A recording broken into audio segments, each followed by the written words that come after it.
जी हाँ, इंडिया से। सपने देखते हो कि नहीं देखते हो? यहीं रहने का है, निकलना है, विवेक भैया जैसा करना है, ऐसे और बच्चों की मदद करनी है, हो जाए। Third world country, cheap labour का देश।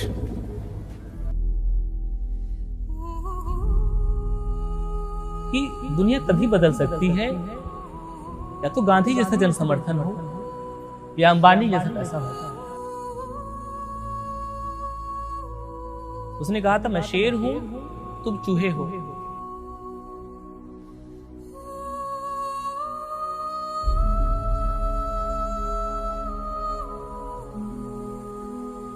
नमस्ते सर। नमस्ते बेटा।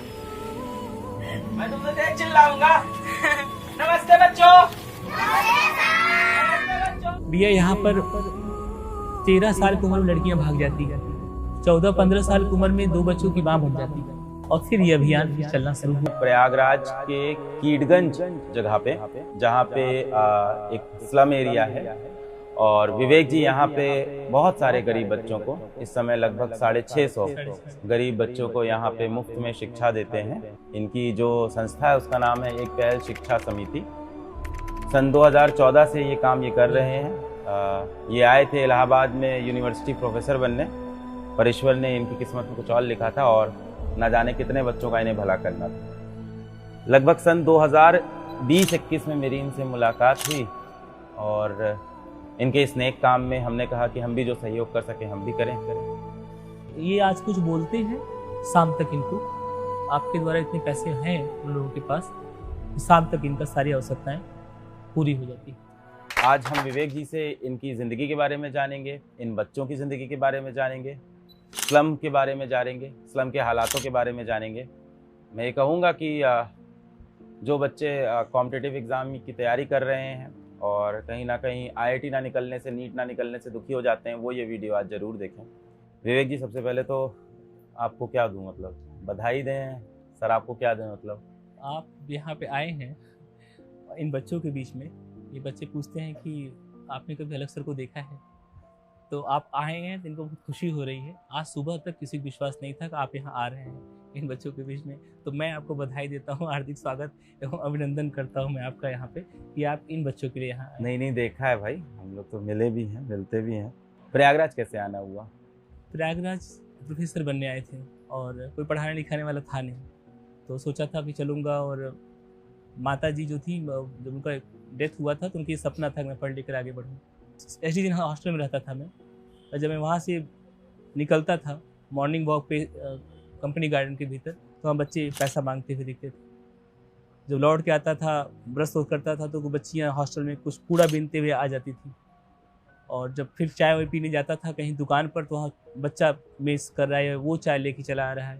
जब यूनिवर्सिटी पढ़ने जाता था तो कोई बच्चा, तब तो बहुत पहले की बात है, तो पैर वाला रिक्शा वाला चलता था, लोग चलाते थे, तो उस पर पोस्टर चिपकाते थे तब तरह तरह कोचिंग के एडवर्टीजमेंट के लिए। और बहुत सारे बच्चे डलिया में सर्प लेकर पैसा मांगते थे। इनकी कंडीशन देखता था तो मुझे लगता था कि मुझे तो किसी को जवाब देना नहीं है, मगर मैं न पढ़ूं तो कोई ऐसा है नहीं जो मुझे कहे कि पढ़ो।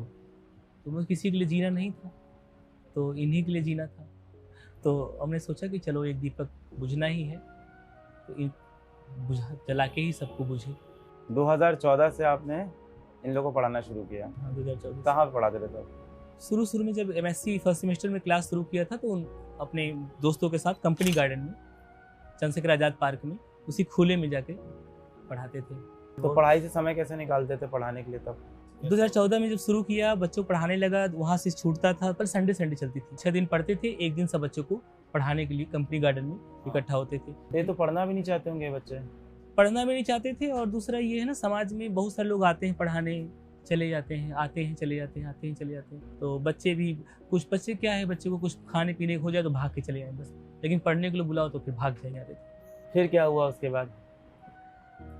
वहाँ पर पढ़ाते पढ़ाते फर्स्ट सेमेस्टर मेरा, मतलब मैं बच्चों को देखता गया, और फीलिंग्स जो थी वो और उनके प्रति बढ़ती गई।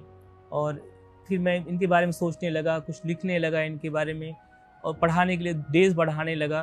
तो जो मेरी मेरा फर्स्ट सेमेस्टर के बाद सेकंड सेमेस्टर, थर्ड सेमेस्टर मेरी पढ़ाई में समय मेरा जो था, किताबें खोल के बैठता था हॉस्टल में पढ़ने के लिए, मन नहीं लगता था और उलझन होती थी और उठ के फिर मैं झुग्गी झोपड़ी में चला जाता था, किनारे कहीं बैठ जाता था। सो रोड किनारे, तब तो स्मार्ट सिटी नहीं बनी थी, तो वहीं जाके बैठ जाता था और उन बच्चों को देखता था, एक अजीब सा सुकून मिलता था और उस सुकून ने हमारी पढ़ाई के नंबर्स को, मार्क्स को, सबको कम कर दिया।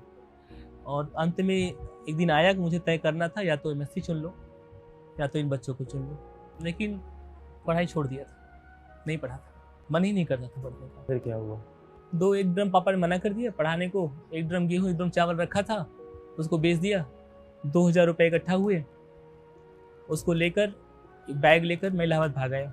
दे रहे थे 15 वर्ष तक मैं इलाहाबाद से सुबह जौनपुर पैसेंजर से जाता था और गांव के बच्चों को पढ़ाता था। मैं किसी 2 बच्चों को पढ़ा लिया, 50 रुपये महीना फीस मिलती थी, 2 बच्चों को पढ़ा लिया, 100 रुपया मिलता था।